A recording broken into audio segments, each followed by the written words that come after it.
இன்றைய நாள் ஒரு சிந்தனை நிகழ்ச்சிக்கு உங்களை வரவேற்கின்றேன். இன்றைய நாள் ஒரு சிந்தனை நிகழ்ச்சியில் நாங்கள் பார்க்க போவது, நாங்கள் ஏன் பைபிள் படிக்க வேண்டும், நான் பைபிள் படித்ததால் என்ன நன்மையை பெற்றுக்கொண்டேன் என்பதை பார்ப்போம். நாம் பைபிள் படித்தால் நித்திய ஜீவனை அடைய முடியும். கடவுளுடைய கற்பனைகளை, கட்டளைகளை கற்றுக்கொள்ள முடியும்.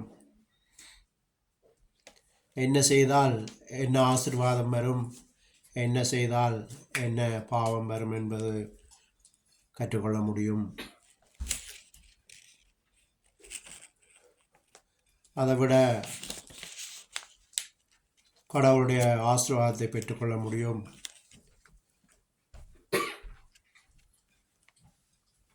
சுகங்கள்,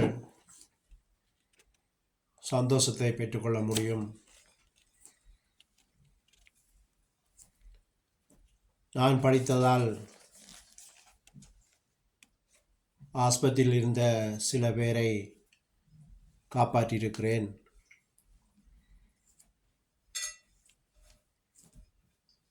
என்னுடைய வியாதிகள் பலவற்றை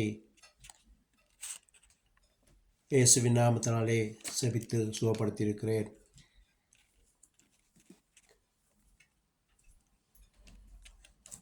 இன்னும் பலருடைய தூக்கங்கள் சந்தோஷமாக மாறியிருக்கிறது. அதோட பைபிளில் எந்த ஒரு வசனத்தை உங்கள் விசுவாசத்துக்காக வேண்டி வாசித்து காட்டுகிறேன். தேவாலயத்திலே பிரவேசிக்க போகிற பேதுருவையும் யோவானையும் அவன் கண்டு பிச்சை கேட்டான். பேதுருவும் யோவானும் அவனை உற்று பார்த்து, எங்களை நோக்கி பார் என்றார்கள். அவன் அவர்களிடத்தில் ஏதாகிலும் கிடைக்கும் என்று எண்ணி அவர்களை நோக்கி பார்த்தான். அப்பொழுது பேதுரு, வெள்ளியும் பொன்னும் எங்களிடத்தில் இல்லை, எங்களிடத்தில் உள்ளதை உனக்கு தருகிறேன். நசராய இயேசு கிறிஸ்துவின் நாமத்தினாலே நீ எழுந்து நட என்று சொல்லி வலது கையினால் அவனை பிடித்து தூக்கிவிட்டான். உடனே அவனுடைய கால்களும் கரடுகளும் பலன் கொண்டது. அவன் குதித்தெழுந்து நின்று நடந்தான். நடந்து குதித்து தேவனை துதித்து கொண்டு அவர்களுடனே கூட தேவாலயத்துக்குள் பிரவேசித்தான்.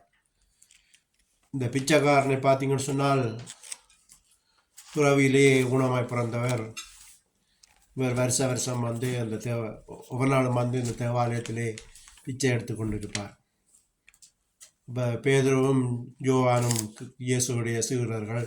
இயேசு கற்றுக் கொடுத்ததை இயேசுடைய விசுவாசத்தினாலே அவனை பார்த்து செவித்தார்கள். அவன் உடனே எழுந்து நடந்தான். யோசித்து பாருங்கள், பிறவியிலேயே நடக்கலாம் இருந்த ஒரு முடவன் எழுந்து நடந்தான். இப்படியாக சாட்சிகள் நிறைய அந்த பைபிளில் இருக்கிறது. அதை நாங்கள் விசுவாசித்து இயேசு கிறிஸ்துவின் நாமத்தினாலே கடிந்து அப்புறப்படுத்தும் போது வியாதியோ துன்பமோ தரித்திரமோ எல்லாம் எங்களை விட்டு நீங்கி போகும். இது நான் இந்த பைபிளை படித்து கற்றுக்கொண்ட பாடம். எனவே தான் சொல்லுகிறேன், நாங்கள் பைபிள் படிக்க வேண்டும், நித்திய ஜீவனுக்காக வேண்டி